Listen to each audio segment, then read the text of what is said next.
Welcome back to World War Now, everybody. I'm your host, Conrad Franz, joined as always by Dmitry Kalygin. We're coming at you here with our 60th episode of our coverage of the ongoing Third World War. The U.S. has increased its strikes against its Middle Eastern enemies, specifically the enemies of Israel, as they target IRGC-aligned groups across Iraq and Syria, and also renew their strikes against Ansar Allah and the Houthis, who have in turn continued their assaults on Red Sea ships. So we're covering the whole Middle East situation as well as the unfolding political crisis in America, both on the border and in the upcoming 2024 presidential elections. Of course, Russia, we're hearing word from Putin about expanding the DMZ and all sorts of other things happening both in the church world and on some other fronts, Africa as well. So it's going to be a really packed episode this week. Dmitry, how are you doing? Doing really good this past weekend. The US and the UK have actually announced that the Houthis have sustained significant bombings on various targets around Yemen. And this is, of course, on behalf of Israel, as we reported for the past few weeks.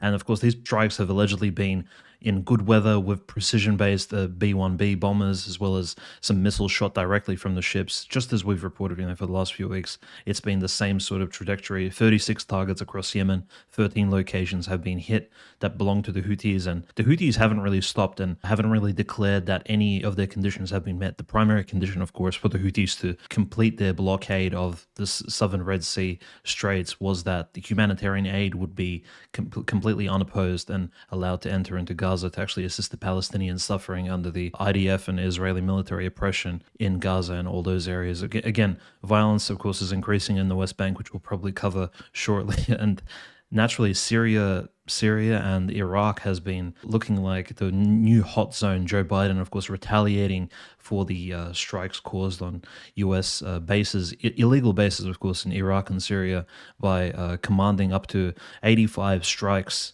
Again, allegedly, it's been reported, based on the Obama-era history of drone bombings and things like that.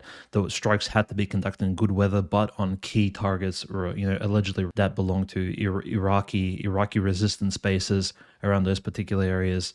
And strikes on 85 targets. In just the span of one weekend, usually on Friday, Saturday, it's been reported this took place. The U.S. is really putting its foot down on particular resistance, allegedly Iranian proxies. But again, most of these forces opposing U.S. bases are belonging to actual local Syrians as well as Iraqi militiamen who are not, sure, they may be receiving arms from the Iranians, but they are local resistance fighters who are actually not ISIS affiliated. That's one important fact. So they're not actually Islamic militants. They're actually local nationalistic forces opposing U.S. occupation of their territory, similar to the Palestinians opposing Israeli occupations. This is the similarity which these particular small militia groups have in these particular areas. But yes, the U.S. is actually, under Joe Biden, it is showing some strength. At least the hawkish elements of the Democratic establishment are actually pushing back. And all of this is taking place while the doves of the Biden administration's, figures such as Anthony Blinken are actually traveling from Saudi Arabia to Israel, trying to conduct alleged peace talks or actually push this ICJ, let's have a peaceful solution agenda across. Perhaps this is all for show, but at the same time, the bombing is really showing us that the U.S. military presence in the area is not going away, right? The conditions of the Houthis are not going to be met. And again, the U.S. is here to support Israel until the very end. I think that's the general gist of the last week and a half we've been seeing, and it's not looking like there's a peaceful resolution on the horizon. None of the sides are actually interested in that. In fact, they're looking to crush their opposition with sheer force at this point. Yeah, these bombings were, of course, in response to supposed Kataib Hezbollah bombings on a U.S. base in or near Jordan. There was some disputes about where the base was. The Jordanians said it wasn't actually in Jordan proper. It was just near the border. Of course, the U.S. said it was a base that was in Jordan.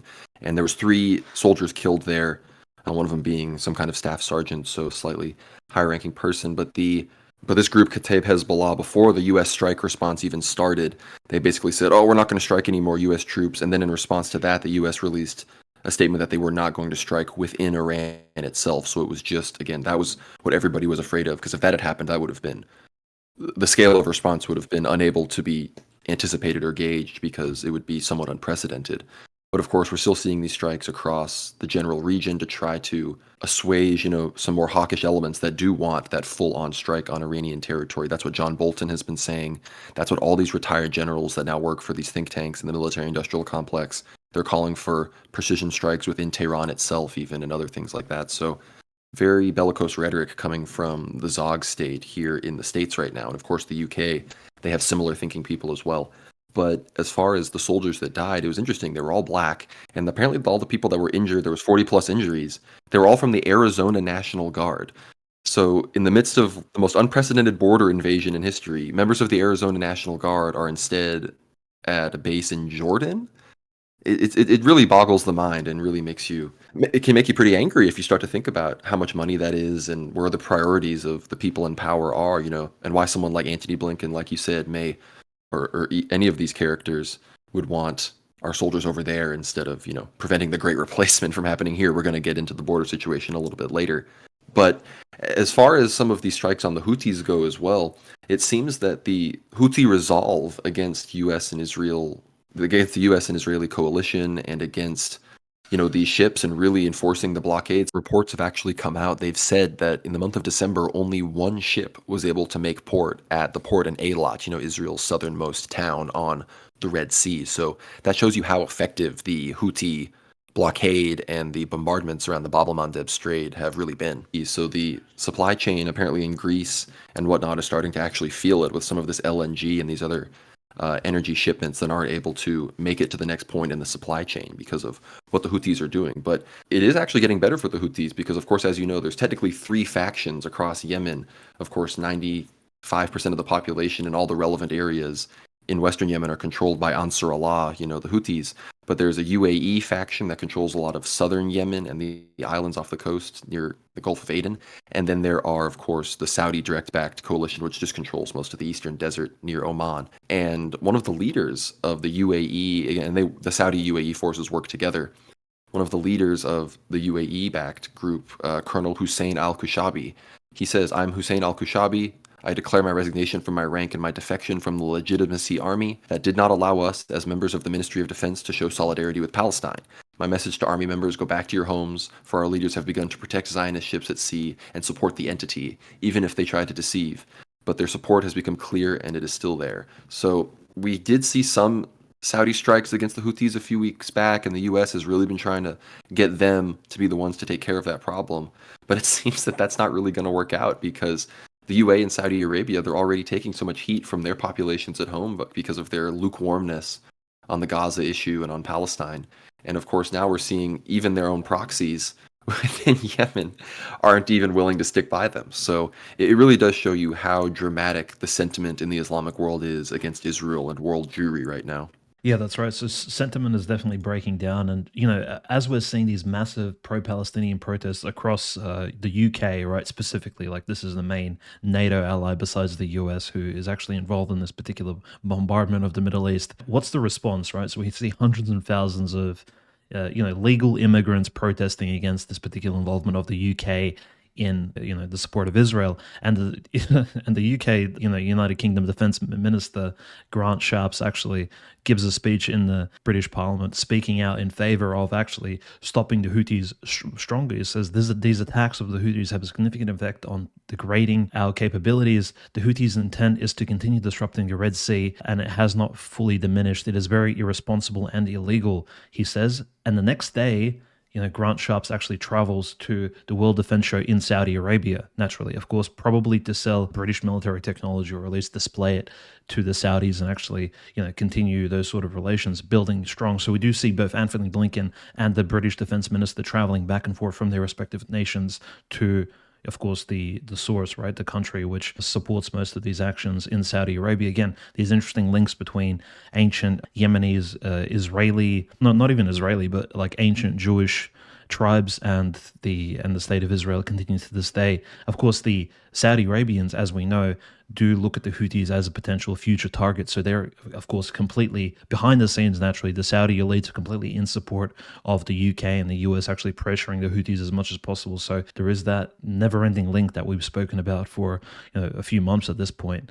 And it's not really going away. And again, the UK really needs to kind of have some introspection here. Firstly, you're going to allow all these immigrants from Muslim countries and former colonies enter into your country. Then you're going to support the particular movement. I mean, this is just provoking internal disrepair. And naturally, the protests continue. Like, we see a lot of Twitter spaces led by British-born Muslims actually protesting against these particular acts online, and we see this on the ground as well in London and some of these other cities. And this is, of course, leading to the greater discussion of the role of Islam in the world today, and exactly why immigration in general from these Muslim countries to the West has been perpetrated by these conflicts, right? Or whether exactly is this taking place? Is Israel responsible? Are people of Israeli ancestry responsible for these particular actions? It all ties together into one big mosaic, which I think we discuss here in World War Now pretty much in detail. But what is the response here, right? So the UK definitely in support of these bombings. Its ships, its planes are involved very heavily. And, let's just go back to Joe Biden and the whole Texas situation, right? So Joe Biden obviously trying to improve his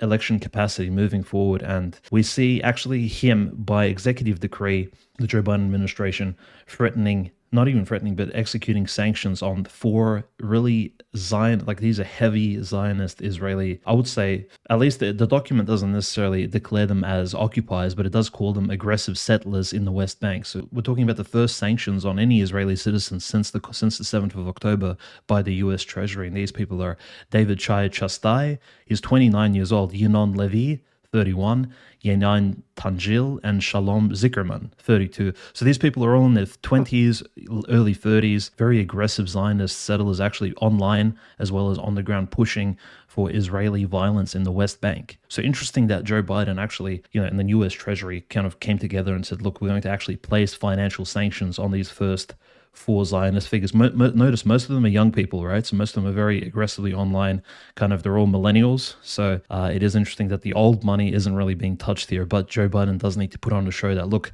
we do stand with the ICJ. We aren't calling for, we aren't in support of these genocidal Zionists here in the Middle East, and we do call for a general stance on peace, right? Just what Anthony Blinken is doing. But Joe Biden, definitely playing multiple games of chess at the same time, and I don't think his brain capacity can actually handle it, which is probably why most of these decisions and decrees, despite them being published and signed by his hand and allegedly in his name, are probably being done by other people in his administration. So quite an interesting approach. For the first time we see actual Israelis sanctioned by America. Not Iranians, not North Koreans, not Russians, but actual Zionist Jews. It's really crazy. And these guys, these settler types, I mean, these really are some of the worst people out there. If people have been on X or any of these other places, you've seen these videos. There's zones of control throughout the West Bank. Everybody knows this. There's areas that have Israeli security guarantees and Israeli patrols and whatnot. There's areas that have Palestinian Authority control solely. And then there's this entire kind of spectrum area that the Israelis never want to make very clear, where there's kind of partial control and the Israeli government gives the settlers weapons. And there's all these videos like settlers who are literally just people that moved in to different land occupied by a different country as recognized by the United Nations, was given guns by their government, and then act as an occupying force. There's videos of them detaining and pointing guns at like kids that they find, with their freaking families' animals and stuff like that. There's all sorts of horrible things going on. And the reason Biden did this, of course, is because he's freaking out about the Muslim vote and some of the progressive vote in America, because he has to win Michigan, and Trump is polling fairly well in Michigan these days. Of course, we know Trump won in 2016, had Michigan stolen from him in 2020, and now in 2024, if Biden doesn't shape up on some of this stuff and not present as a total Israeli stooge, then he's going to lose that Muslim vote, which in Michigan totally matters. And Michigan it could be one of the states that makes or breaks this next election here. So he's freaking out. He knows that he needs to present this way. He did this, of course. He issued that executive order right before the airstrikes went out. So he's trying to kind of placate everybody here with something, which, again, I don't like Biden or anything, but Biden is probably better than a myriad of Republicans on this issue right now. Like with any number of other Republicans, especially people like Nikki Haley and Ron DeSantis, who knows how deep in we'd be against Iran at this point? I mean, there's genuinely just no guessing. And these settlers, of course, create so much more possibility for an escalatory black swan event or something to happen that draws the U.S. into a conflict with Palestine effectively, and of course all of its new allies all of its new invigorated allies across the Muslim world. And a perfect example of this entire situation leading to these types of situations that are going to get us into a really hot World War III very soon is stories like this, how these Houthi missiles, they're just launching them at US ships, Israeli ships, UK ships, all sorts of stuff. And for the first time, this is on February 1st, the Phalanx CIWS, which is basically the close range kind of machine gun interception weapon that is on these ships, these, big naval ships, whether it's a missile launcher, some kind of destroyer or something like that. There's when a missile gets close enough, they have to engage these effective, defensive machine guns. And for the first time, a Houthi missile caused the CIWS to need to be activated, and the missile came within very close striking distance of a U.S. Navy vessel. And it means that if that's happening, this soon into sort of, this effective war between the U.S. and Ansar Allah, it seems that it's not a matter of if, but when a U.S. ship takes a Houthi missile directly. That's right, because the main threat here again is the mass casualty death, not of Israeli soldiers, which has already taken place. And whenever like a group or a squad of Israeli soldiers do die, there is this cry of like, wow, this war is unjust, it needs to be put to an end. But what will take place if hundreds of U.S. sailors, officers aboard the ship, Navy personnel are actually taken out by a Houthi missile? Because again, we're not too sure. The U.S. ships have not been hit by many missiles over the last few decades. We're not too sure what exactly the outcome will be of a Houthi strike if it breaches these short-range, long-range defenses of the ship. How many casualties there will be? I mean, this is tragic, and it will affect, we've seen how this sort of rhetoric can lead to further escalations in the past, through U.S. politics, how exactly these sort of tragedies can be politicized by U.S. irresponsible pro-Israeli politicians. So let's not even speculate as to where exactly this can go. But we've seen continued strikes against U.S. bases in Syria and Iraq, and again, U.S. casualties haven't been too high at this point. But we have seen actually, unfortunately, for the Kurds, who actually there's a Kurdish resistance group which the U.S. is funding. Actually, 6 of them have been declared dead. They've been actually taken out by allegedly a group associated with Assad. So in fact, we actually realized that another proxy of the U.S. is being trained by America on its own basis for allegedly being involved with the Kurdish resistance movement. So the U.S. on its own basis in these areas like Syria, Iraq, are actually training future potential terrorists, future alleged freedom fighters, these mujahideen who will fight against Assad and will fight against some of these other local forces. I mean, these are probably the visible traces of those forces, in the past who were, who knows who was trained on these bases? Probably in the past, maybe proto-ISIS mujahideen fighters. We're not actually entirely sure. And again, all these reports are all coming from only U.S. sources. So now that they're openly stating that 6 pro-Kurdish fighters have been slain associated with the United States, this is again leading us to conclude that yes, there's a lot more going on the ground in these secret bases in the Middle East, which are completely illegal. And again, putting the threat, placing the marker, like a threat marker, on U.S. troops in these particular places. But Conrad, you're completely right. We've spoken about the Black Swan potential event of a U.S. ship going down since the beginning, since those 2 aircraft carriers appeared in the Eastern Mediterranean.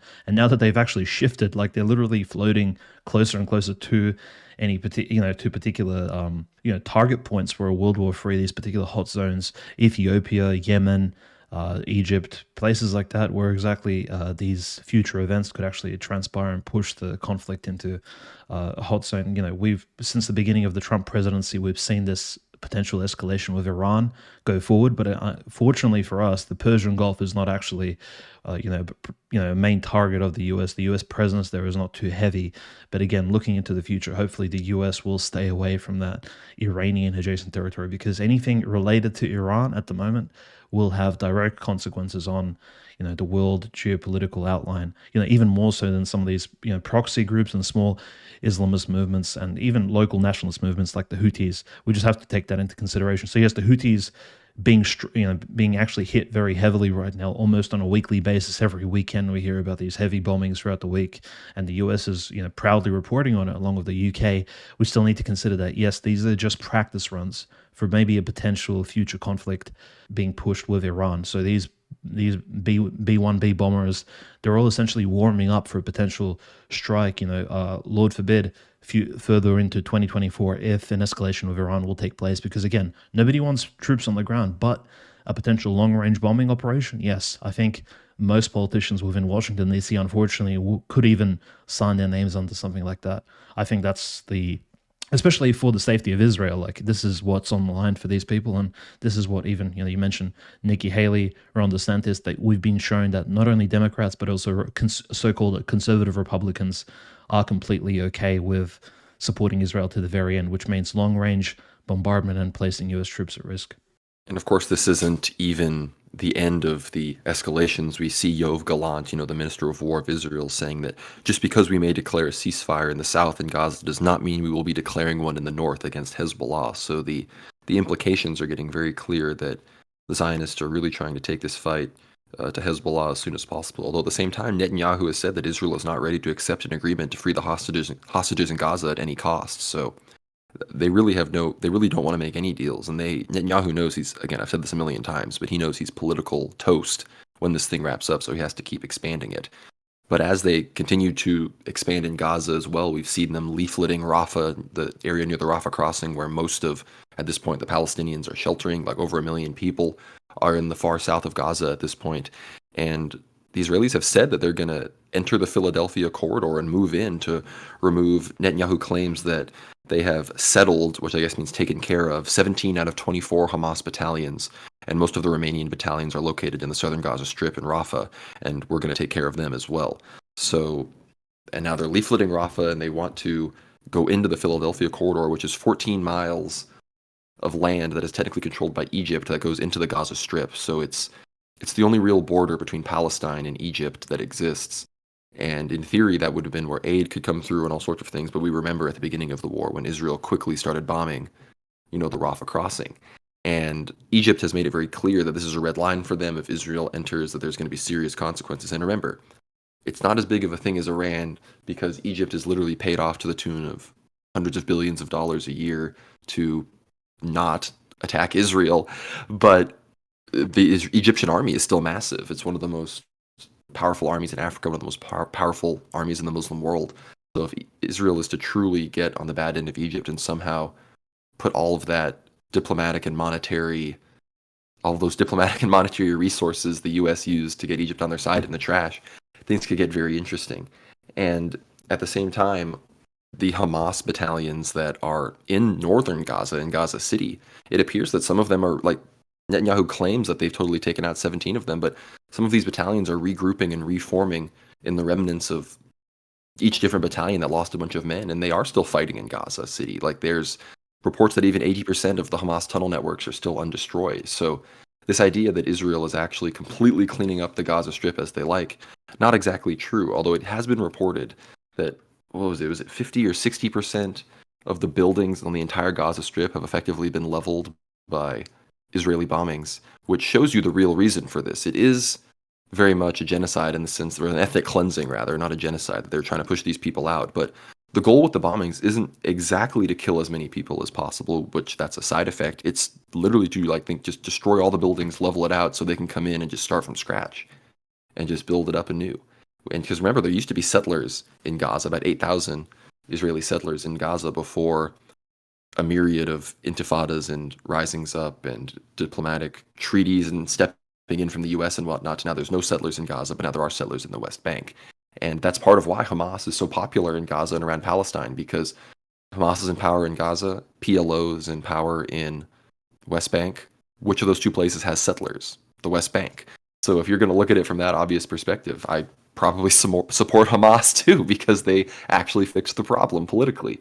So it's all very much falling into an unfortunate position as the likelihood of a ceasefire seems very, very far away from an American-Israeli perspective, as the Americans, despite Biden calling Netanyahu a bad effing guy, apparently, he doesn't really seem to be willing to, I don't know, I feel like the U.S. has the resources to conduct regime change in Israel at this point. They just are not going to do that. Yeah, that's right. Israel has declared a short-term victory. Naturally, this is one of the successful Israeli news stories, allegedly, in Khan Yunis, the second big city that is being besieged by the IDF in the Gaza Strip. It's declared that 18 out of 22 Hamas brigades stationed in Khan Yunis have been destroyed or greatly demilitarized, so to speak, that they really need to reform at this point. And Khan Yunis, right, we've spoken about how at the beginning of the conflict, it wasn't even, like the Khan Yunis siege, even if you check the Wikipedia page, only started, there's actually a Wikipedia page for this, allegedly, like probably sourced by completely Israeli and pro-Israeli sources. It has begun only in December, so it actually took them 2 months to realize that even the second major Palestinian city, allegedly held by Hamas, needs to be completely surrounded, and the siege needs to be conducted properly. Gaza City, of course, is mingled by, it's just completely not completely controlled, but there are Israeli tanks, Israeli forces all throughout it. I would say like 80% of Gaza City, as you said, Conrad, is most buildings are destroyed or damaged very heavily, but there are also Israeli tanks all over the streets. It's not safe for any Palestinians, and no one's really going to investigate amidst all these children deaths, which at this point, reports are the reports all come from sort of third party journal sources. A lot of journals have been killed on the ground, but we're looking at almost 12,000 children dead, 200 children per day have been killed in this Israeli-Palestinian conflict. Again, it's not safe on the very streets. Like Israeli soldiers probably shooting indiscriminately at people passing by. There's curfews involved. Gaza City, again, the largest Palestinian city in Israel, like in the actual territory of Israel and Palestine in general, has been completely demoralized, has been made not just sent into the third world, but sent into this post-apocalyptic way. It was being created and turned into a post-apocalyptic wasteland. And now Khan Yunis, they're definitely doing the same to that. And yes, it's even worse, right, Conrad? When you look at the Rafah crossing and leaflets being thrown out, it's like, what exactly is the IDF doing? It hasn't even completed its sort of demoralization strategy in Khan Yunis and Gaza City, and they're already looking further south, trying to push the Palestinians southwards, which only leads us to the conclusion that despite the ICJ, the International Court of Justice, despite the investigation currently ongoing, and the Israeli lawyers actually preparing to give their defensive evidence in about 2.5 weeks' time before the court in South Africa, they're actually still continuing the operation of completely ethnically cleansing the Palestinians from the Gaza Strip entirely, from tip on the north to the south, completely pushing them into Egypt. And again, the Palestinians are not showing us that they're actually willing to leave. We've only seen roughly 35,000, Palestinians actually head for that crossing in Rafah, actually looking to leave, and that's like a very small percentage of the population. The Palestinians understand that if they begin abandoning their own land, they will never get it back. They'll never see their homes again. They'll never see the land again, their farms, things like that. They'll be forever ostracized and forever sort of sanctioned to never return home again. So that's the risk here. It's either death on your own land or it's life outside in Egypt as essentially renegades. The second, you can say biblically speaking, it is like the second Egyptian enslavement you see in the Old Testament, but this is an enslavement by the Zionists who will send you to a land which is already overpopulated. Egypt is not the richest country on earth. It's probably worse off than Mexico in certain places, and there's nothing really prosperous waiting for the Palestinians in Egypt. So all they have is what they still control in Palestine and Gaza, what they still own, what they purchased with their own money, what they've built with their own hands, and Israel is looking to take that away. I mean, this is the most unchristian, dehumanizing strategy we've seen in recent years. Nothing like Russia has been doing in Ukraine, frankly. Like, no sort of real estate, no territory has been taken from local Ukrainians. If anything, they've actually kept all their rights that the Russians have not really breached since they've entered into the new SMO zones. And this is really showing us what war could be like if taken to the extreme by, let's just say it, anti-Christian forces. Yeah, the battle in Gaza doesn't seem like it's going to be dying anytime soon, because Israeli reports are indicating that not only are Hamas reforming their battalions and brigades for military operations against the IDF in North Gaza. This is Eyal Hulata, who was the head of the Israeli National Security Council previously, before the war started. He commented to media, he said, "We are hearing more, unfortunately, of the recovery of an insurgency in both central and northern Gaza. We're hearing more and more that Hamas are doing policing in northern Gaza and governing trade, and that is a very bad outcome." So the Israelis are seething that northern Gaza isn't an anarchic hellscape entirely. Not sure why the fact that policing is happening is such a horrible thing, but I guess they don't want there to be a Palestinian society, so it makes sense that they completely don't want any kind of quote-unquote government running in any kind of Hamas or Palestinian name only. But in the midst of the U.S. strikes as well, there's only been about, I think it was only 39 of the Iranian-backed militias have even died. That's how many fighters were killed. There were some more injuries, but most of those bases were evacuated. So a lot of these things, whether it's these strikes, whether it's Israel's victorious, brigading about how well they're doing, a lot of it is fronting. Like, a lot of it is PR. It's not actually definitive victory, because if it was truly definitive victory, perhaps the U.S. would be more in line with Israel's idea of settling this. But I think the U.S. intelligence knows that this thing is far from over. But moving away from the Middle East, we have to get into Ukraine and Russia. And of course, Putin's recent comments have really been splashing the headlines. Putin says that Russia needs to expand Ukraine's demilitarized zone, which basically just means pushing the line of contact farther back. And I think this is, of course, coming in response to the Ukraine getting RM-70 Vampires and other new missile systems that are able to strike deeper into Russia from deeper into Ukraine itself. So I think in many ways people are talking about how this is indicative of a possible spring Kharkov offensive from the Russians. As I mean, Putin even directly cited the big cargo plane carrying the Ukrainian POWs going down as a reason that the DMZ needs to be expanded. So, Dmitry, what are your thoughts on the Russian front line and its future position? I mean, this gives us an outline coming from the mouth of the president, the chief commander of the Russian forces himself. It does give us a view, I guess, an official view of the Russian Kremlin position. It's not just like a Russian general saying this or a random member of the Duma saying something outrageous. So Or Putin actually, Medvedev saying this? or Medvedev posting it on Telegram or tweeting it. Yeah, it's not something wild, like it's not something said under the influence of alcohol. It's actually very sober, and in fact, it does make sense. It is like a very I know people are not going to like this, but it is like a very positive outlook, a very positive perspective, Minsk-free sort of agreement here. A demilitarized zone is essentially what Minsk 1 and 2 attempted to create between Donetsk, Lugansk, and the Ukrainian forces, but of course they did not help. Donetsk continued to be bombarded by Ukrainian forces over the span, since 2014 and onwards, 2015, etc. We've still seen anti-Russian, anti-Donetsk, anti-Donbass action from Ukraine. But this 600-mile front line that Putin described, so he actually put a number on it. We're actually seeing specifics.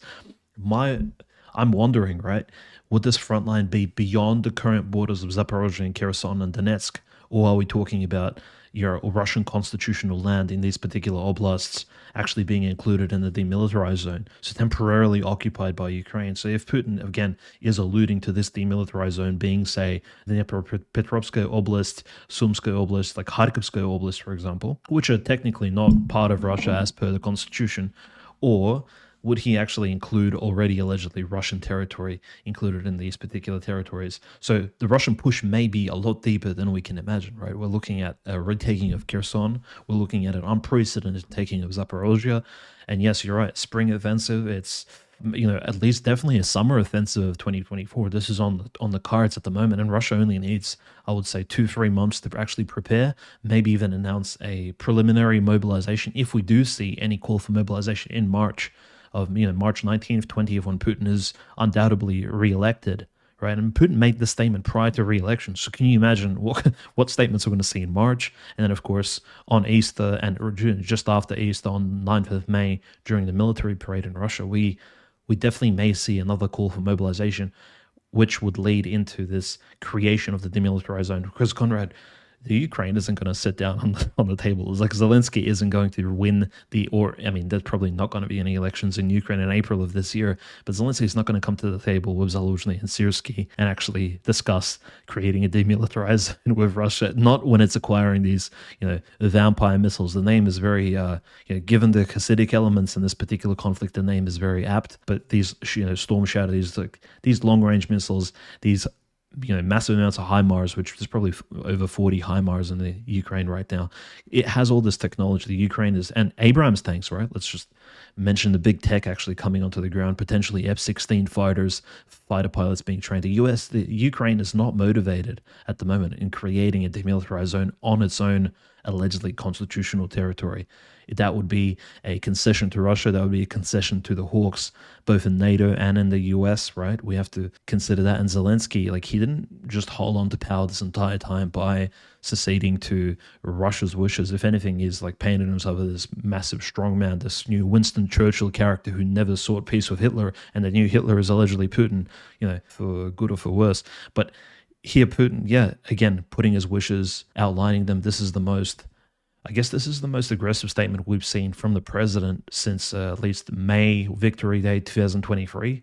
I guess this is really straightforward, and we look for more information probably towards March when he actually wins that election hands down. Across the Ukrainian front line now, well, at least in Ukraine, not on the front lines yet, we're also seeing some of the first Abrams tanks that have been delivered from the United States, which again, we've been hearing about the Abrams tanks since honestly the first few weeks of the war.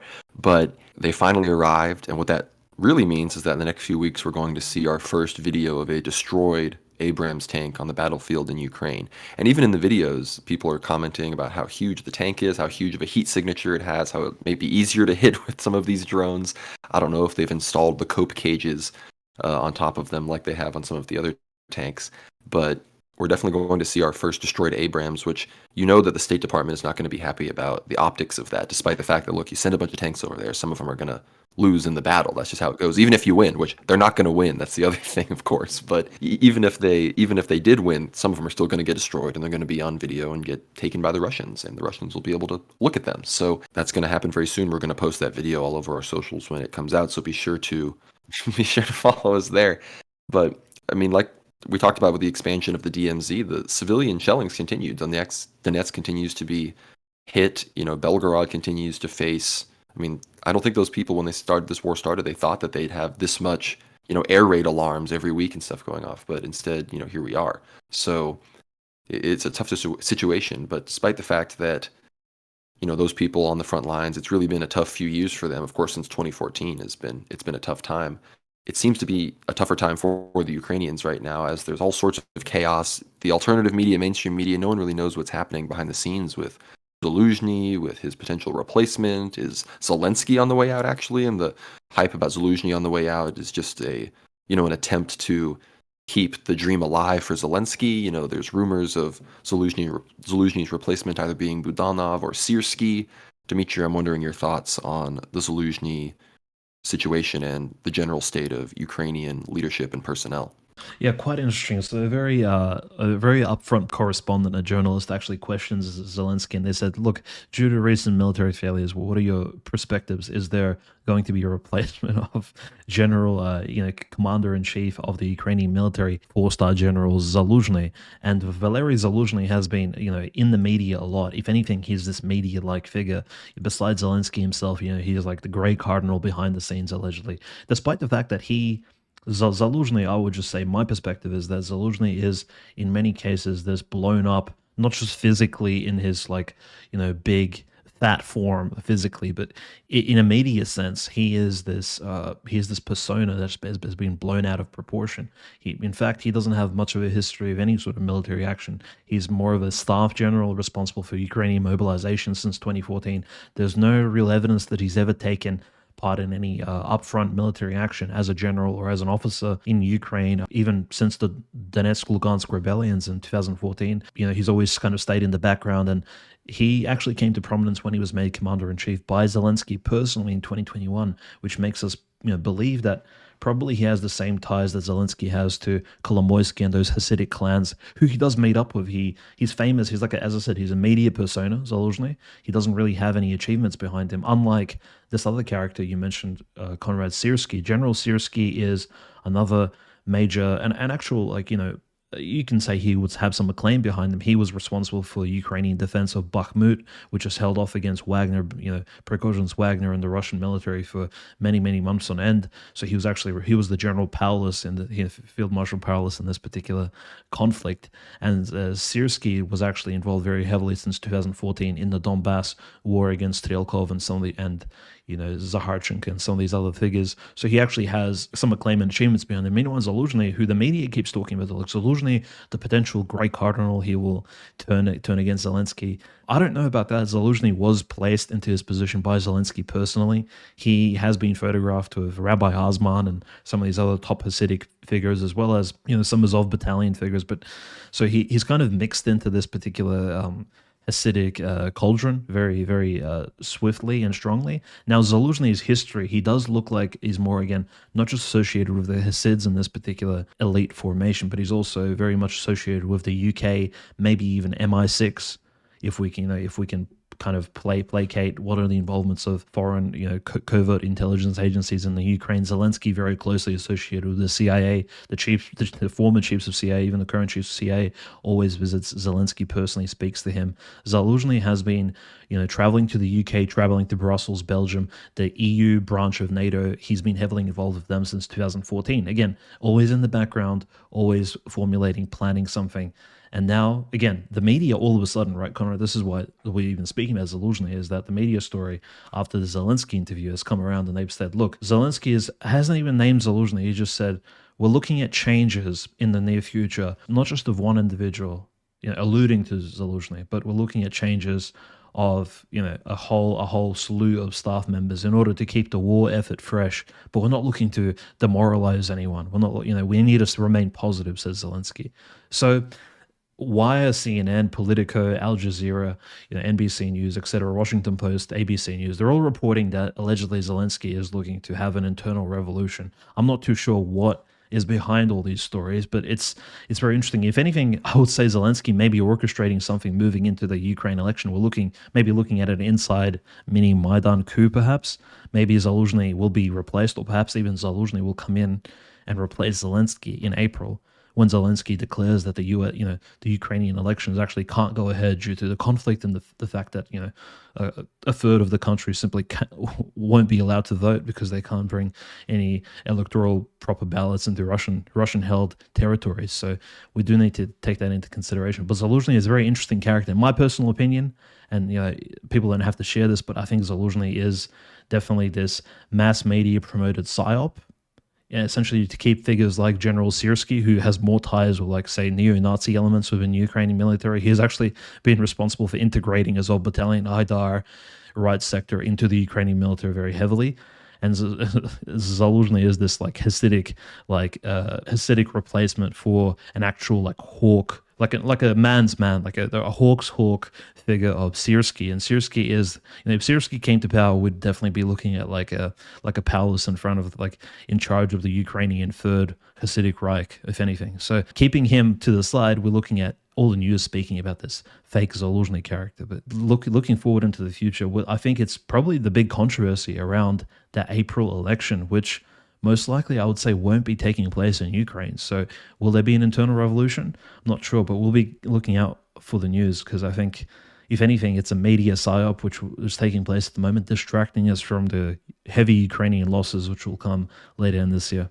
There's actually been talk among very small but existing far-right party in Poland, as well as I think some right-wing characters in Hungary, have openly been discussing referendums and votes in their platforms for Hungary, Transcarpathia, for Poland, for Galicia. And there's been maps published and everything, and those things have gotten less and less blowback from the mainstream in these Eastern European countries talking about these ideas. So I think as the government in Ukraine becomes less cohesive and becomes much clearer that these are just a bunch of warring factions with their specific gangs behind them, and depending on who has more weapons stocked, who's going to be the one to come out on top, as that becomes the apparent reality of the Ukrainian state, I think the idea of carving it up a little bit may seem a little bit more realistic to even those that pledged to do everything they could to help Ukraine retake Crimea, which we all know is not going to be happening at this point. Even Polish politicians are admitting that now, which if Poles are admitting it, I mean, I don't think the Balts will ever admit it, but if the Poles are admitting it,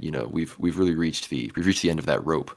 But before we move a little bit into the continent itself, we have to talk about some of these betrayals. Of course, we saw Ecuador, I believe, send Russian weapons that Russia had sent to them to Ukraine. I don't know how many Ecuador had, so not as big of a deal, but Greece, which we know Greece buys a lot of weapons for a country of only 10 million people. They have a very large army, a very large air force, a very large force in general, as they are basically, to win electoral politics in Greece, being bellicose against Turkey and ramping up the military against a possible Turkish incursion is very much popular.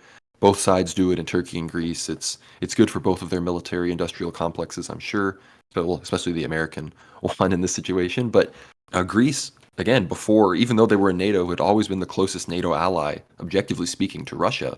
And in the past, Russia had given them weapons and whatnot, because again, Russia has had issues with Turkey. Frankly, Russia has had much more issues with Turkey than Greece in the past, even recent past, with the issues in Syria.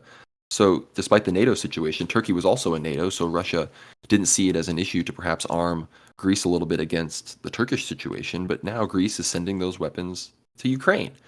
And again, I'm sure this was a hard decision to make. Not that Mitsotakis cares, he probably hates Russia, but I'm sure it was a hard decision to make from an economic and political perspective, because the Greek people don't want anything to do with that. The only war that, again, the only thing they care about the military for is the Turkish question, not some nonsense in Ukraine. And the fact that Greece has done that, it's going to dramatically hurt, unfortunately, their relations with the Russians. Yeah, that's right. I mean, we've seen this sort of trend continue where, countries like Georgia, Greece, smaller Orthodox nations around Europe, including Bulgaria, Romania, have actually, unfortunately, sided with either Ukraine or NATO-esque politics, for quite some time now, at least a decade, including, agreeing with sanctions. And the only country that has been holding the line, has been Vucic's Serbia to some extent, and even rhetorically, Vucic is the more EU-sided politician. But unlike the Prime Minister of Greece, he has been holding back somewhat, and not actually, retrieving that deposit of faith that the Serbian people have in Russia, and actually spending it all on, and actually using it up, wasting it on, EU-sided, NATO-sided politics. So it's quite hopeful. At least maybe other countries will follow Serbia's example and actually, have a more neutral position. If anything, like a centrist position is more appreciated. We've said this in the past. Not all Orthodox bishops agree with the special military operation, and that's fine. But at least have a neutral centrist position on it, rather than deliberately side with that of Ukraine, especially given all the atrocities happening regarding the church. But even from political perspective, like, you don't need to be pro-Palestinian and pro-Zionist in this particular case, but don't automatically agree with Netanyahu-minded politicians. Like, people just need some holdback in these particular scenarios around the world, and which we're not necessarily seeing in Greece's case, not even in the case of Georgia, unfortunately. So these two Orthodox countries have been plagued by just inconsiderate attitudes towards foreign policy, which will come back to hurt them in the future, and they'll look very silly when Russia does come out inevitably on top of this conflict, be it in 1 year or 2 years, or even when the war breaks out into a complete world conflict. And when that is resolved, these Orthodox countries in the early history books will look just as silly as they looked maybe at the beginning of, or at the end of World War One, when their loyalties were, kind of, strung up between the Axis and the Allied powers, for example, or even World War II, when they looked quite silly after certain particular events and certain participation in major conflicts. We just have to look back at history and kind of see that the 20th century did paint a future picture of where exactly these small Orthodox nations, what kind of role they can play, and what the outcomes can be. The EU, of course, just gave Ukraine another $50 billion in the midst of US waffling on future aid for Ukraine. The EU really picked up the slack. I don't know how much, I don't know what they're going to do in all of this. They're totally running out of funds to give Ukraine. They're running out of, they're reaching the end of their rope economically. And now, like I said before, with the Suez Canal being way, way, way less busy than it usually is, they're eventually going to start experiencing the consequences of the supply chain crisis as well. So this 50 billion, it may be the last big hurrah from the European Union towards the Ukraine effort, because I don't know if the current institutions and the current leaders will be the same leaders in the next few months when the EU will have a chance to give them more money. So, and if there's a big shakeup like that, the justification for even more money is going to be a tough sell. But as we move into the European Union itself proper, we got to talk about Germany and the AfD, which we've been talking about the AfD a decent amount on all of these episodes because they've been surging in the polls. Germany is about to possibly elect, its first real right-wing government since Hitler.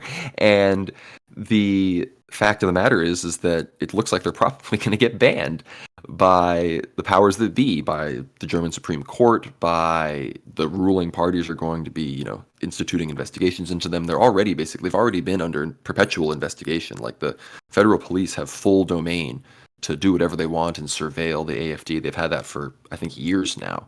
But the new line coming from the German establishment isn't just that they're racist. They want to deport all these foreigners. We saw, of course, Dimitri, you mentioned them last week, all of these libtard rallies against, the AfD and how we can't go back to fascism, and we're just one election away from Hitler too. But now the big line is that the AfD itself is basically just a Russian puppet party. And that, of course, is not true at all. But it really, they know that this works. They're running with this playbook because it worked in Austria. The Austrian Freedom Party was a very popular right-wing government, basically the AfD equivalent in Austria. Austria is much more conservative than Germany. They were in power and they were doing some great things. And of course, they basically got honeypotted by a sort of a sting operation of somebody posing as a Russian, trying to do business with them and, help them out. And they ended up a big scandal. They ended up getting voted out of power. They're about to win again. They may have even won the election again. So look how long that worked out. But they saw that it worked in Austria. So they're doing, this Russian influence thing. And the main line is that Vladimir Sergienko is a Ukrainian-born assistant to one of the AfD members of parliament, Eugene Schmidt, and apparently he's in some capacity been linked to the FSB. The idea is that he visited Russia in early 2023 and tried to create legal action that would delay tank deliveries by a few months from Germany to Ukraine. And again, this all seems fairly tenuous if you kind of read the Der Spiegel investigations and everything, but it's being totally, it's not even that new of a story, but it's being totally splashed all over the German headlines and now all over German TV because they're trying to get the AfD banned and kicked off the ballot for this Russia stuff, which, here we are, 2024, and we're still talking about Russia stealing elections. Yeah, it's completely maniacal, and this connection with the Trump presidency of 2016 onwards is an apt one, and not just the Freedom Party in Austria, but even Merkel's pro-German policies, right? And Merkel, if anything, was pro-German energy-wise, looking for trade agreements, building the Nord Stream 2 pipeline with Russia. She was accused of being pro-Russian. The fact that she could fluently speak Russian, and at meetings, she would, speak Russian with Putin. Putin, of course, could speak German as well, but Merkel's Russian was actually better than Putin's German. And they've actually accused Merkel, who was an actual liberal and brought in all these immigrants, as a pro-Russian as well back in the day. So these people are maniacs, right? They're looking to destroy the German nation from within and without as well, provoking anti-German action by Russian international policy, right? There's all the kinds of provocations around Kaliningrad and the Baltic. They're always looking to destroy the German people by actually involving them in a hot as well as cold conflict with the Russian people. This Germanic-Russian alliance, which we've seen kind of formulate in the past, they're not going to allow that to take place because the Russian and German people are ethnically, culturally very, very similar. And even religiously speaking, Germans have always been very recipient to Orthodox Christianity, at least on an intellectual, even spiritual level, I would say. It's very visible. We spoke about this with Jim Jeshris. The Baltic Germans have, very much invested in Orthodox Christianity quite heavily over the last 200 years, and the fruits of that are very evident. But even the actual mainline Germans, again, very conservative people. There is, German conservatism is on the rise, but again, they will accuse parties like the AfD of actually siding with pro-Hitlerian elements. We're not even going to mention the Royce Party. This is all the conspiracy theories and ooga booga, allegedly coup-related accusations, which these people are criminally investigated now by Germany, by the inside state. But this country, which is essentially one of the two pillars, I guess you could say one of the two Masonic pillars holding up the European Union alongside France, is now being audited internally. They're clearing out any resistance to this. I would say not even pro-Russian, right, Conrad? Because we don't want to kind of play up to these narratives that they're putting up, but even pro-European, pro-white, pro-German, it's this pro-German position. They're actually looking to clean that up at the moment. It's an internal auditing process within Germany, and they know no assistance will come from the outside. There is no European country, except maybe even Russia, but Russia's actually too busy at the moment fighting an actual hot conflict in Ukraine to actually assist any of these right-wing parties in Europe itself. So at the moment, the globalists actually, and yes, we can mention them, the globalists have complete authority and they have leeway to actually clean up and actually, impose sanctions on AfD politicians, investigate people like Prince Royce, or even, YouTubers like Martin Sellner, right? Like German, Austrian influencers who are actively involved in pro-German, pro-Austrian politics. They can actually shut these people down actively on the ground, and there won't be any resistance. There won't be any outcries.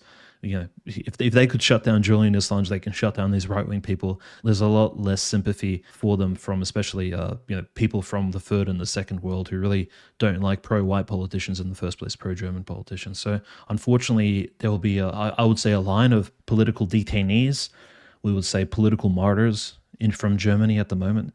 And Europe is very much on these crossroads now, ideologically speaking, because, again, if this continues for several more years, possibly decades, and they really do shut down the conservatives in these particular places, Europe may be heading for not just the demographic crisis, but also a crisis of culture and ideology moving forward. And that's very bad considering the Third World War is just looming on the horizon, unfortunately. That's real, and across all of Europe, there's a lot of anxiety. Of course, migration is really still, despite all of the wars going on, America and Europe, the issue of migration every year, every week, there's just some other horrible. We see in America illegal immigrants beating up cops in New York. In Europe, we hear these horrible stories of rapes in Italy, of people getting stabbed. Of course, in Ireland, we all remember the children that were stabbed by that Algerian. And the fact is that that combined with the rah-rah attitude these governments are taking against Russia, it's both legitimizing Russia against the government because the people are witnessing the Great Replacement being perpetrated against them as they speak. And they're like, okay, so these people are perpetrating the Great Replacement and they hate Russia. People aren't so much becoming pro-Russia, but they're very much becoming ambivalent about being anti-Russia, which I think the Russians would take it either way. They're just sick of the Russian government is actually, they treat the demonization of the Russian people worldwide very seriously. I was able to gather that when I was in Russia. It's something that the higher level people I talk to, they take it extremely seriously, and they really want to be building goodwill between America and Western Europe again, between the two countries. But Europe, thankfully, we're hearing talk of Dexit, German exit of the European Union, which if that happened, the European Union would be over entirely. But in a slightly less dramatic form, we're seeing the return of low-grade insurgency in Corsica from Corsican separatists, the FLNC, which is the National Liberation Front of Corsica. They are a sort of an insurgent paramilitary group that fights the French government. And again, Corsica is the most autonomous region of all of France. It has its own autonomy and has even in 2023 been offered more autonomy. But these groups, Corsican nationalists, which is a fairly popular position among native Corsicans, they don't consider themselves French. They consider French people moving to Corsica to be colonization, and they say they don't feel that they have any legal way to remedy the fact that more and more French people move to Corsica, and they feel that eventually Corsican identity will just be diluted. They've been releasing speeches sort of IRA style with their masks and guns in front of their flags, making declarations and disavowing Macron and whatnot and calling for full Corsican independence. And I think it's really funny when you look up the FLNC, their little Wikipedia box, it shows, their allies and opponents. We like to talk about this sometime on the show, and it's like allies, Gaddafi Libya government, IRA, the Basque region, and then it's like opponents, the government of France, ISIS, the government of Italy, NATO. and so I think it's an interesting situation going on there because most people probably don't even realize Corsica is part of France. Sardinia is part of Italy, Corsica is part of France. If Corsica were to become its own country, that would be a fairly interesting development. But, France, I think all of these European countries, they're, very much against all of the separatism, but France does not stand with Serbia on the Kosovo issue. So, I don't see why they should expect people to stand with them if this Corsica thing escalates. Yeah, that's right. Like if Corsica does take this Maltese scenario going forward in I would say like a Malta-esque Kosovo scenario. I'm not sure exactly who in the EU will support that, but again, it will be in line with this like globalist perspective of, well, every country, every particular nation or region deserves some ability to separate or at least become independent. So again, they would have, I guess, some sort of liberal or libertarian ideological backing there. So, it's completely justifiable, even if Corsica necessarily wouldn't be as conservative as probably some of these other places. Like, you'd say Republika Srpska is probably following the same route, right? Seeking independence from the greater body and just trying to disconnect itself. But again, there's at least some historical reasoning behind this. Meanwhile, Corsica probably, I'm not sure what kind of justification it would have historically, unlike Republika Srpska, of actually disconnecting itself from Italy and from those particular governments, right? Because again, Corsica, the history is, I would say, rich, but the richness for most people only goes as far as like popular figures, maybe like Napoleon, right, coming from Corsica and becoming the emperor of France, something like that. So most people would probably not be aware, and how much would they support this sort of movement if it would go viral? We're not too sure. But like, let's just speak quite frankly here. Kosovo, nobody really knew in the West about Kosovo either, but politicians within the US actually pushed Kosovo independence to such an extent where now people actually speak about Kosovo independence like they're experts since the 1990s, very adamantly in Western countries, despite the fact that Kosovo historically was always a part of Serbia proper. And Republika Srpska, I think, hopefully will move in the same direction, where eventually people will realize, hey, Republika Srpska maybe should have a bit more independence than it does have now, administratively and even legally. And hopefully, we'll see the movement towards actually Serbian reunion going forward. As far as I'm aware, the ideology, I guess, and the nationalism behind Corsican identity, maybe some French bros can correct me here. I'm not an expert. They seem to be calling back to the Corsican Republic, which was existed from 1755 to 1769. And I guess 1769 was when they came under the monarchy of France. And they want to preserve the Corsican language, and they want to reopen the University of Court, which I guess was closed by the French army when Corsica became part of France, which I guess they view as a critical cultural institution. So very similar, it sounds to me, to the Irish struggle. That sounds to me probably the most analogous situation. Although within the FLNC, there is both right-wing and left-wing factions. So it seems that it's one of those, the nationalism is uniting them against the common enemy, and then they'll do politics afterwards, which also is very similar to Quebec. Of course, we see Quebec separatism rising very fast, of course, and all the left-wing parties that some of the more left-wing ones were pro-Ottawa, pro-Anglo, they've been falling in the polls for the more, while they're still left-wing, the nationalist, Quebecois separatist parties are becoming the most popular parties there. So separatism is very much rising worldwide. And of course, there's no exception here in the United States. Of course, in the great state of Texas, Texit has never been on more people's lips than it is right now. And the fact that the border situation is unfolding the way it is just increasing that. It must be very frustrating. It's probably the reason why the Republican Party, the GOP, are balking on putting it on the Republican ballot this March, despite the fact that the Texas nationalist movement achieved well over the necessary 101,000 signatures. They got almost 140,000 signatures, had them validated, submitted to the state party, and they're just disobeying their own rules because the people of Texas, again, should be given a chance to vote if they're registered as Republicans on whether or not they want Texas to reestablish itself as an independent nation. And the fact that this border situation is going the way it has and that the federal government and the Biden administration have literally never been more unpopular, the Republican Party knows that it would probably do better than it might normally do. Maybe up to 30+%, maybe even 40% of people that vote on that ballot might vote for that. And that would be so dramatic to the point where the federal government may need to respond. And it sounds to me that the state party are cowardly in that regard. So we'll be following that closely, of course. But I think one of the most egregious things, there is, of course, also this bill going through the Senate from Senator Lankford, which has been lambasted, of course, by all sorts of people. Trump being no exception. The bill purports to allow 8,500 illegal immigrants basically to cross per day, as well as it provides, what is it, like 20 billion for the border, and then like 14 something billion for Israel, another billion for Ukraine, so it frees up the Ukraine-Israel funding and then gives some stuff to the border. But it has all of these insane restrictions about the actual border itself. So I'm going to read Donald Trump's response to the bill itself. He says, "Only a fool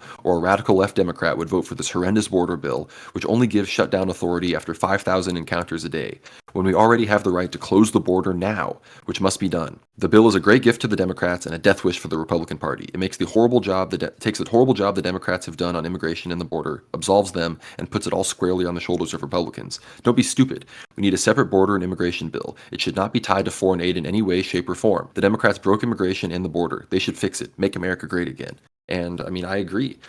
You can't have some absurd bill that's just going to cement so much of the horrible things we're seeing right now. And of course, Greg Abbott had a press conference with 13 other governors. I saw Greg Gianforte of Montana, Sarah Huckabee Sanders of Arkansas. Others were there. And they talk about the continued effort of the Texas military. And I've seen some of again, it's in Eagle Pass and whatnot. I don't know if it's been expanded outside of Eagle Pass. I hope it has. If not, that needs to be coming down the pipe. But they've really reinforced it. They have these big containers set up, and they have fence posts hanging over the containers with razor wire everywhere. Like, there's no getting over those containers at that part of the border. So the job has been done there. The question is there a will to expand that? And is this going to continue through the election and help get people out to vote? Hopefully it does. And hopefully if it peters out, that people remember this, because immigration is why Trump won in 2016. And immigration is going to be why Trump wins again in 2024, if he wins, which I believe that he is going to. I'm saying that on the show now. I believe Trump is going to win. I don't know what that's going to look like. I'm also predicting that after 2024 elections will never be the same again, even in mechanics. I think there's going to be such a dramatic shift that this is going to be a real mark in everyone. Of course, 2016 is a mark in the history books, but this is going to be kind of a big next stage in the MAGA revolution, because I think quote unquote American democracy has run its course, for lack of a better expression. I think Trump's comments are really on point here. Americans should not be paying for their own border security with the blood of Palestinian children and other Middle Eastern children paid by, and even Ukrainian, Russian children, or Russian people actually, included in this funding bill. So I think that's probably the right approach, right? American safety should be first. And we saw that the stats actually were quite scary at this presentation at Eagle Pass, Texas, where you mentioned 13 governors actually took place alongside, joined Greg Abbott in this massive press conference. And the deputy director of the Department of Public Safety in Texas, Mr. Martin, actually stated that in just 1 year, 458 million lethal doses of fentanyl was seized by the Texas authorities, which is enough fentanyl and enough narcotics to actually kill the entire American population in terms of actually give them an overdose. So we're talking about seizing such quantities of drugs. It's not fathomable actually on a level. I had to check these stats, and yes, it's true. Every year, millions of doses of fentanyl and other illicit material is being seized on that border. It's not just children, weapons trafficking, criminal activity, but also actual active threats, which will destroy not just individuals, but also families. The social structure of America will come undone if these borders are not managed properly. And so this is the first primal priority of just conservative Americans, liberal Americans alike. I think it's just in the interest of all Americans, personally speaking, and all Christians should be pro strong border security. This is completely unquestionable. Any sort of calls for Protestant statements such as, well, the apostles would have opened the borders, we need to allow for these people to come in. This is all buffoonery. It's all prelist, and it doesn't make any sense, frankly. If anything, it's completely placing the lives of Americans at risk.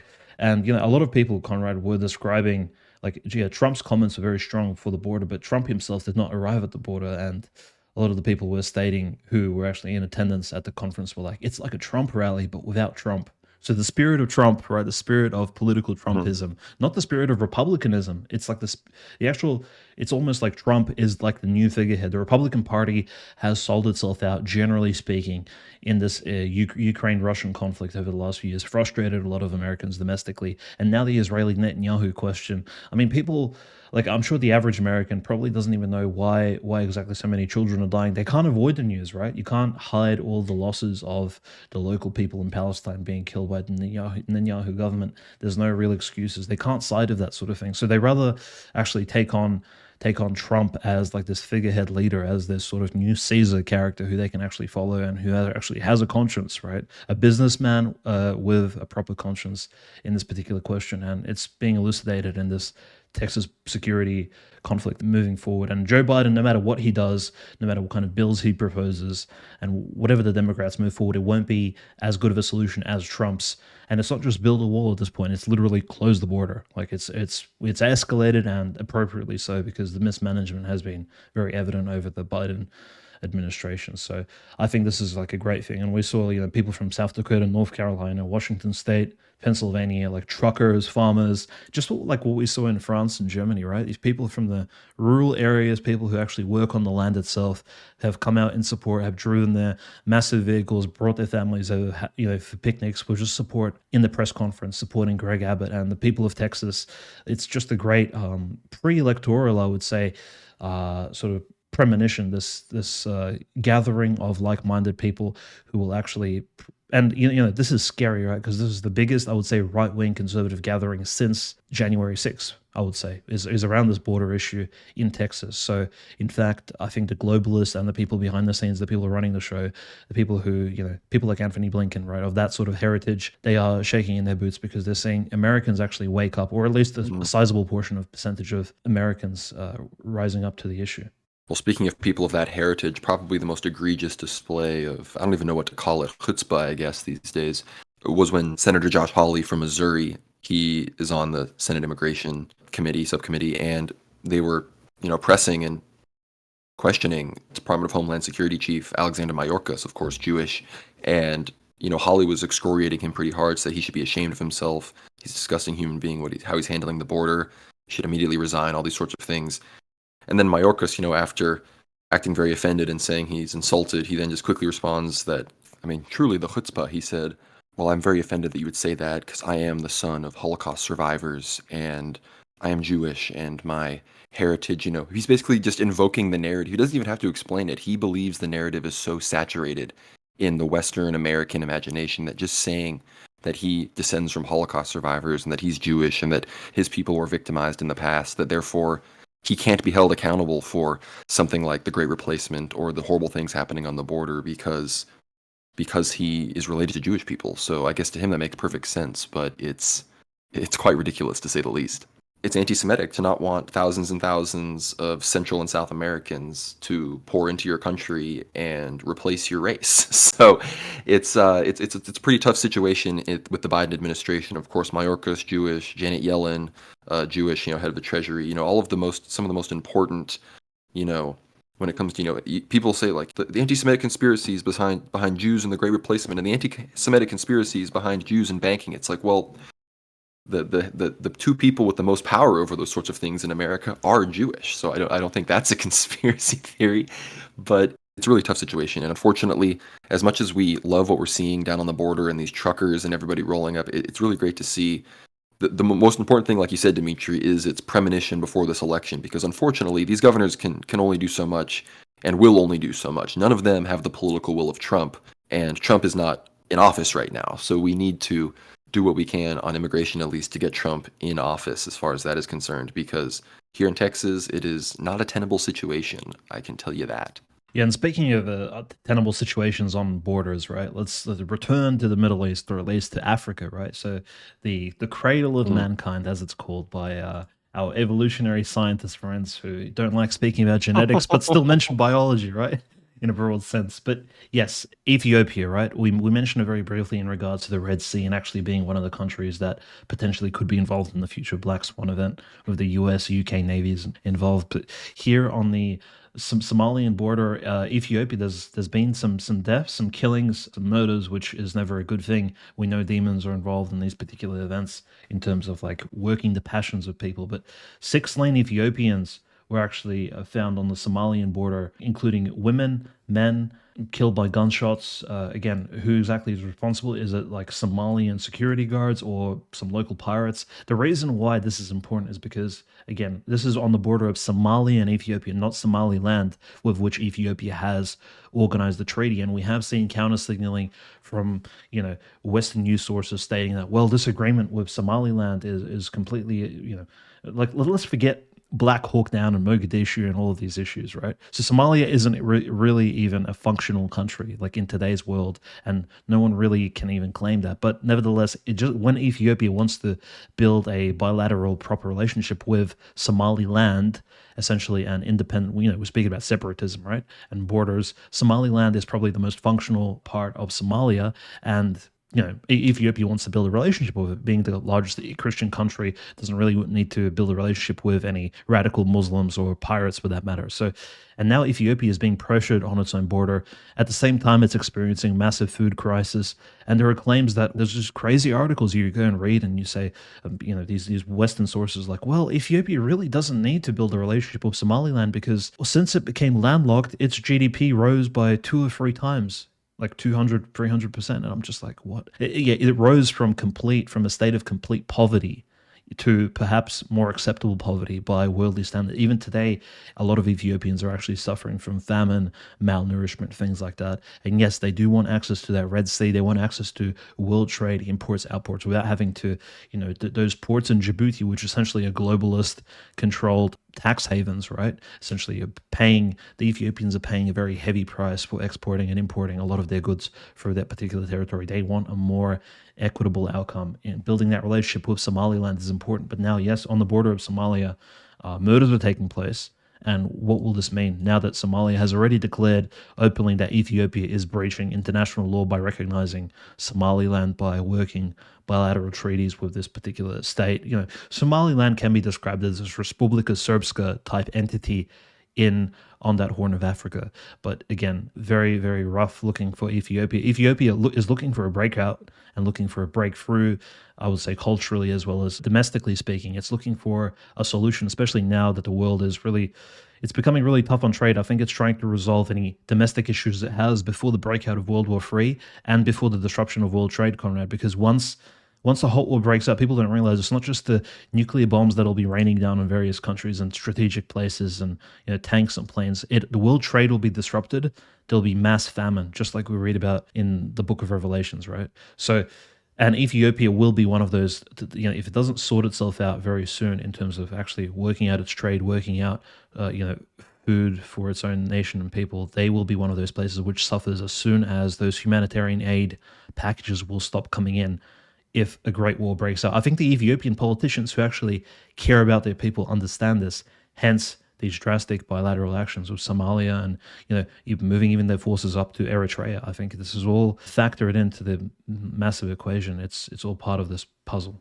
It's just crazy how on the show initially it was Black Sea Watch, and we're still watching the Black Sea. It's really turned into Red Sea Watch now. So we're right at the center of the universe around Jerusalem and near the Euphrates and the Nile and whatnot. So it's great stuff. This is why we love this show. But Ethiopia, this is probably one of those situations where, again, up until now, especially since October 7th, and even before that with the Ukraine situation, it was almost identical, not exactly, different players aligned with different ways, and people made their decisions at when the Ukraine thing broke out, of course. But this is probably the first situation where, Dimitri, you may agree that we probably disagree with what you could call like the axis of resistance, like the Arab world, and their perspective on this issue, because they all seem to be siding with Mogadishu, and the Arab League releasing statements, of course, supporting the actual Somali government, of course, our beloved Ilhan Omar here in America coming out as a full-on agent of Mogadishu here in the States, giving Somalians a voice against Somaliland. But I have to say, Somalia is a literal failed state. Somaliland is the only not failed part of the state. Ethiopia has 120 million people. They need access to the sea. They're a Christian country. I think, I think I'm all in with Ethiopia on this one. You know what I mean? Like, I think, maybe there's some Israeli loose connection like a lot of people have, but I think this seems like a pretty clear situation that if the U.S. was actually in the business of quote unquote doing the right thing, they would broker this to where Ethiopia gets what it wants and Somaliland at least gets some kind of autonomy and something from Somalia. But the rest of Africa isn't looking too much better either. ECOWAS, which is the military economic union of the East African states, it's basically collapsing as Burkina Faso and others, basically all of the countries that have aligned with Russia in the Sahel region, are leaving ECOWAS and are cooperating militarily with themselves. Chad, actually, the country of Chad, as I predicted years ago in my Africa article on the World War Now Substack, Chad has effectively, the dictator there realized that he was going to get cooed out, so he just joined the Russian side preemptively. And of course, so Africa is very much seems to be going in the favor of the BRICS multipolar world, of course. And going a little bit north, of course, we saw the U.S. actually slap Kosovo on the wrist. We talked about Srpska and whatnot earlier. Kosovo, the authorities and the local Muslims have not been treating the Serbs very well, and the United States is not having that. So we're hitting a few bullet points here because we're getting close to the end, but we still have a few real things we want to talk about. Other big news: Imran Khan in Pakistan sentenced to 10 years in prison, which I don't know how that's going to work. I wouldn't be surprised if they break him out. I'm sure he may get out earlier in some capacity, but they just know that whenever this guy gets out and gets some momentum behind him, he's coming back into power, and they're trying to prevent that from happening as much as possible. Because Imran Khan, he really is, it's the Trump of Pakistan. It's one of the most analogous situations, but much more dramatic because it's a shitty fake Muslim country where they just arrest you and they border Afghanistan. So it's going to be a little more brutal than over here in the first world. But finally, I guess moving away from the world, transitioning from the world of bombs and politics and treaties to the world of priests and bishops. We've had some discussions on deaconesses in the church. We're going to talk about that, and we've seen, unfortunately, both the developments in Ukraine are I'd say demonic. Yeah, of course. The recent news has shown us that the persecution has not exactly stopped. And persecution we've seen in its political aspects as well as in its military aspects. So direct, World War II era strikes on churches, monasteries, things like that. The Dormition Monastery in the Donetsk Oblast. This is one of the original monasteries. It's quite a long name. We call it the Dormition Monastery, but its official name is the Saviors Saint Nicholas Dormition Monastery of Donetsk. So it literally is dedicated to one feast day, the Savior Christ, and Saint Nicholas, the miracle worker. So free. I'm not sure how many feast days it has per year, but this monastery was set up by Elder Zosima of Donbass, who we mention quite often. He is one of the recent prophets, the clairvoyant elder, who will be very canonized very soon in eastern Ukraine, and all Ukrainians venerate him very heavily. He only passed away in 2002, I believe, and naturally, one of his monasteries, he openly spoke out against this particular Ukrainian separatism very early on in his ministry in the 1990s, teaching his monastics as well as lay people who came to him that Ukraine and Russia need to have a friendly relationship moving forward, culturally as well as politically, and you are one people, which of course Ukrainian nationalists and Banderite people really hate that. So what happens, right? This monastery is bombed this week. A drone flew over the monastery and actually dropped a bomb onto it. This is a Ukrainian drone, given that the monastery at the moment is it used to be at the beginning of the SMO, and in general since 2014 it was in like no man's land for a very long time, but at the moment it's in so-called Russian occupied SMO territory, so it's actually under Russian protection, and there hasn't been any bombardment next to this monastery for a long time now. But yes, the Ukrainians have dropped a drone bomb onto it. And the Hiram monk John, who was the head caretaker of the monastery, was sent to hospital from the explosion, shrapnel, as well as the explosion itself. Actually, the bomb almost landed on him personally. So we nearly had a priest actually outright killed by a Ukrainian bomb. I mean, this is not the news we want to hear from Ukraine, but unfortunately, this is exactly what's happening. It's one of the oldest monasteries in Donbass to begin with. I mean, not the oldest, but in terms of having a direct spiritual connection to a recent living saint, it's quite respected in that capacity. And we see more degeneracy coming from within Ukraine itself, even in most peaceful regions. The OCU is based in Kiev, and the OCU, of course, is led by the false Metropolitan Epiphany, who we like to call Sergei.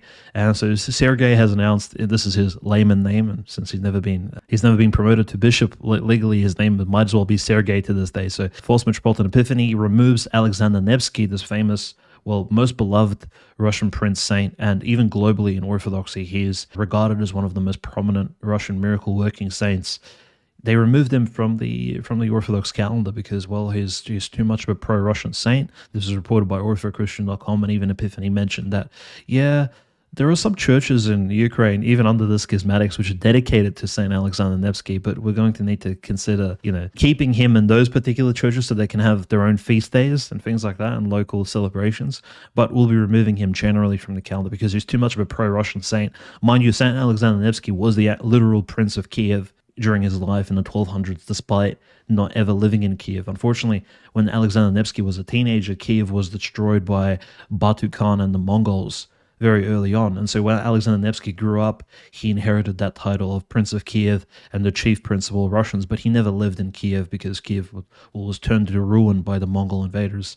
And so Alexander Nevsky mostly ruled around Novgorod and Vladimir Suzdal in that land, and his descendants would, of course, build up Moscow as the new capital of the Russians. And so this is why this association of Ukrainians they hate Elder Zosima, they hate St. Alexander Nevsky, they dislike this heritage of this Ukrainian-Russian historical connection is really what they're after, and they're looking to remove it in the memories of people. We saw early in 2022, they removed a big monument, an Orthodox statue to Alexander Nevsky from Kiev itself.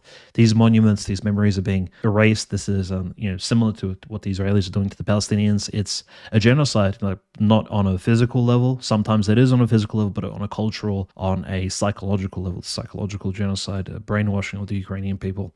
But look, the persecution continues. Even like today, as we were recording the podcast, there was a release of a photograph online. Again, we just need to certify exactly what took place. I'll probably report it on next week. Metropolitan Longin of the Banchen Monastery in western Ukraine. It's a very dangerous place. His monastery has released a photograph of him, and he looks beaten up. He has black eyes, bruised face. I mean, he was probably assaulted by Ukrainian nationalists of some sort, because again, there are no Russians where the Banchen Monastery is. It's a completely, right-wing, right sector Azov battalion controlled monastery. And his monastery has been raided. So Metropolitan Longin is again in trouble, and he's had heart, issues with his heart recently. I mean, this is just tragic. Why are bishops being beaten up in Ukraine? Isn't this supposed to be a place where Christians can worship freely and venerate completely without discrimination?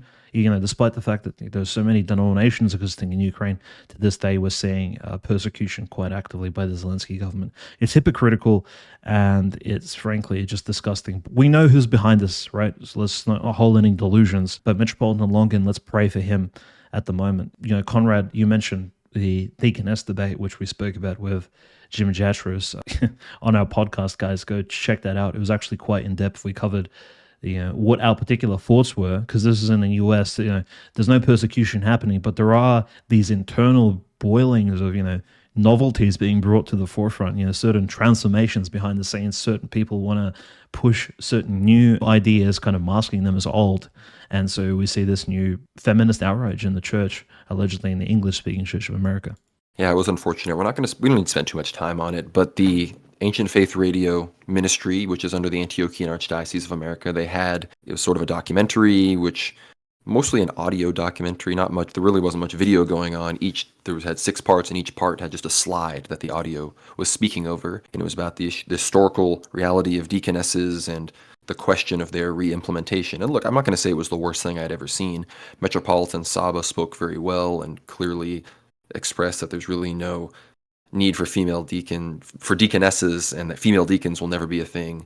Of course, Father John Whiteford called in at the very end and made sure that everybody was on the right page. He really set things straight, I'm glad he was able to call in.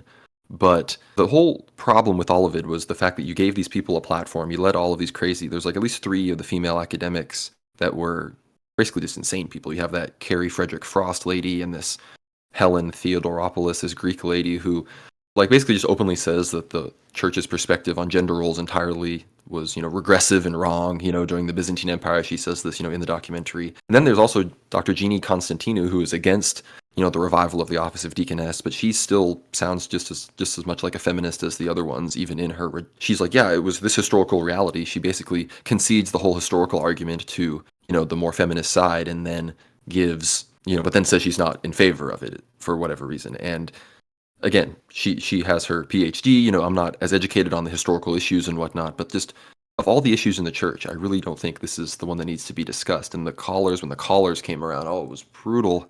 It was brutal. Oh, it was horrible. This girl, I don't want to say this girl in the Orthodox Church, Barbara Gulina, I guess her father's Ukrainian priest or something, and she calls in and she's on the verge of tears, and she says the Holy Spirit is calling her to be a deaconess and that she ministers to girls and whatnot. And then we find out this is that same girl who wore a tiara and held a candle at some extremely liberal parish somewhere, I think in California, I believe. And this is not somebody, again, this is because these are women, we have to all be nice to them and we have to coddle them, and we can't just kind of say what needs to be said. And that was kind of my issue with the entire thing, was if you listen to this, I believe it was 50%, maybe even at least, of the speakers and the commentators on this issue were women.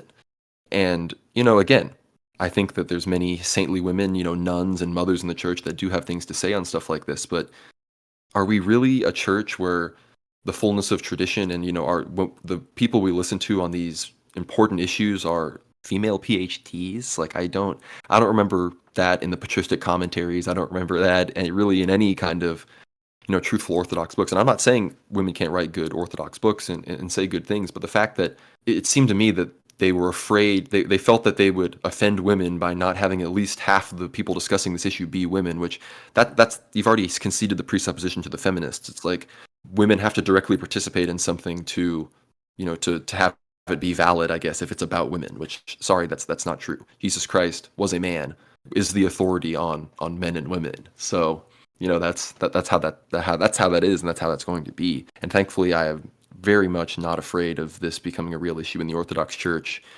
And a few wayward parishes and communities may start doing this, and they will be, I believe, reprimanded. And there may be a very small, that's the thing, these women are basically threatening schism. They're like, you're not seeing the small defections, some of them basically said yeah, we're willing to go into schism over this issue. So okay, you can take 20 libtarded parishes with you, but that might be good, because that would literally just be the end of that issue, because this is really only an issue in the English-speaking world, and it's really only given any credence by the Greek Orthodox Archdiocese, which was why I was disappointed that AFR even did this, because they've now kind of thrown their hat in with those that, while they may not have been in favor of it, I think it legitimized the deaconess crowd and their nonsense a little bit.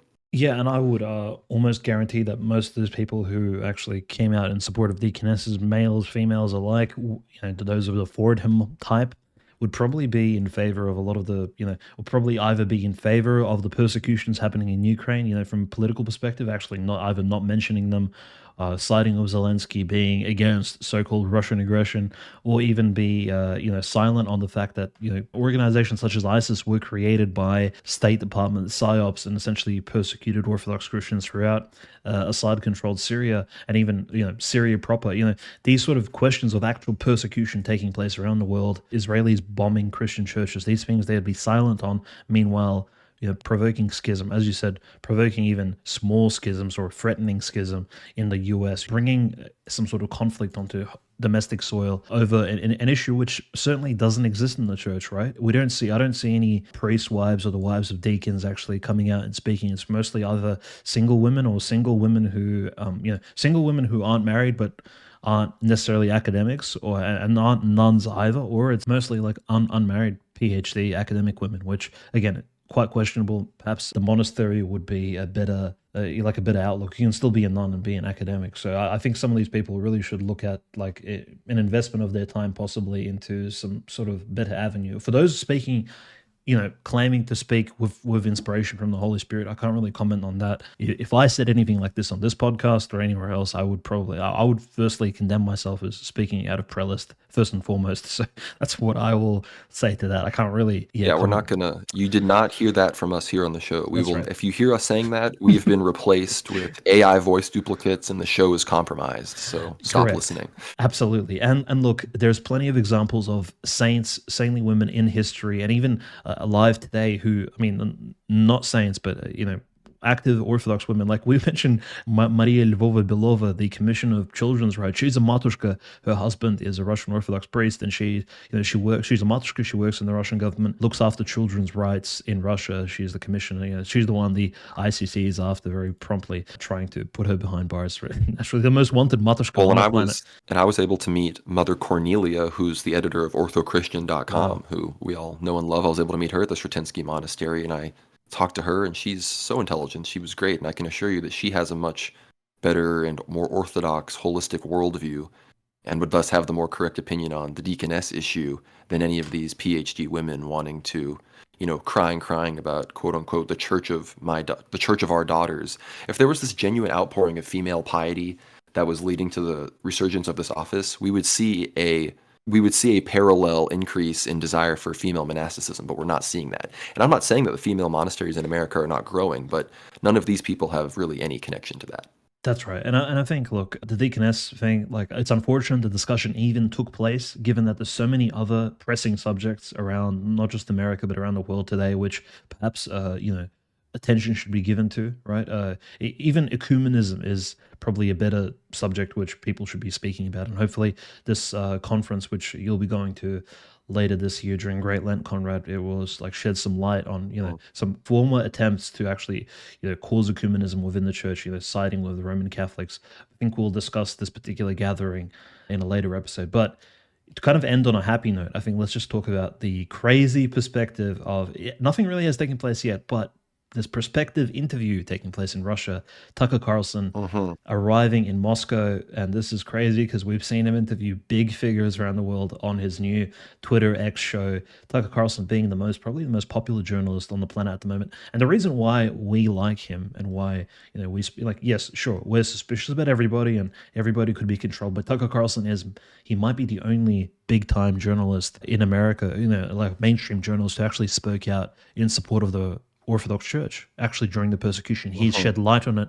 So Mhm. we actually trust this guy. We think he is probably not even controlled by those dark forces ruling, the princes of the world today.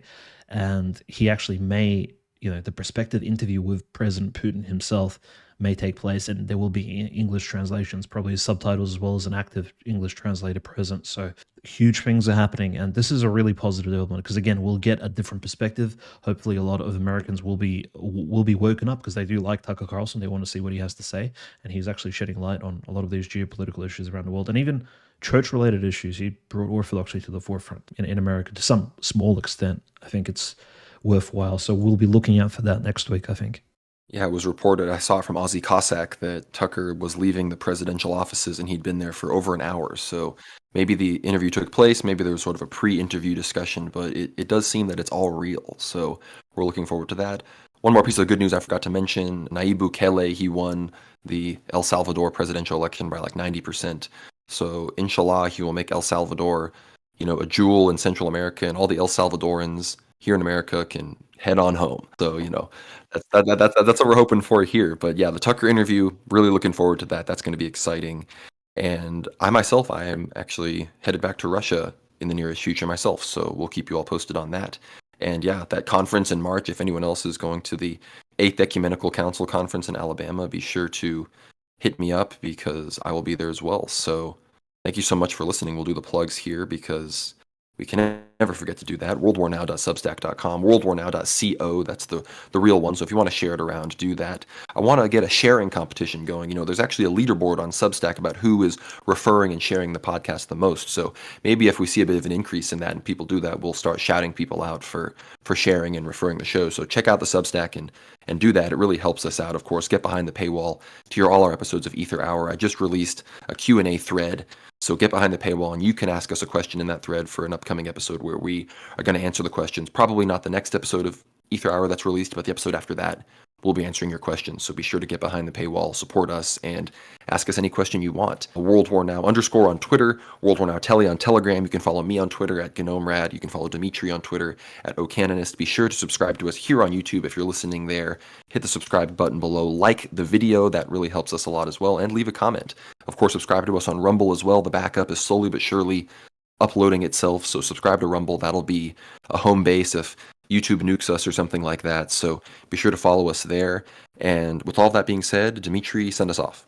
Thank you guys for listening. We appreciate your support. Over the last year, there's been an amazing growth of support, feedback, things like that. We've actually enjoyed producing the show for you. Bi-weekly, hopefully moving forward, we'll stay consistent. There's a really good article coming out, and the next Ether Hour episode. I hope you guys find it a little bit interesting. It's more of a historical piece, but we will be discussing one of our favorite figures. This is a real throwback to the early episodes of Ether Hour. So, share the show, subscribe if you can to support us monetarily, and most importantly, provide us with feedback if you think we need to improve upon anything, or if there's information which we missed, or if you'd like us to cover any sort of story which perhaps hasn't received mainstream media or even alternative media news, or send it in a DM to the World War Now channel on Twitter, X, or myself, Ocanonist, or GnomeRad. Reach out to us, actually say, you guys should cover this particular story, or maybe this hasn't gotten much attention in the past, over the last few months or whatnot, and we'll actually cover it. So, we could crowdsource a lot of this news, and it will not only assist us, but also assist you guys in getting some of these important news stories out to the wider public, I would say, verbally speaking, because I think definitely that's one of the valuable points of the show is that we actually collect information from different Orthodox as well as conservative sources around, and we actually provide it to you guys in more or less an unbiased fashion. But thank you guys for listening, and God bless you in this month of February 2024.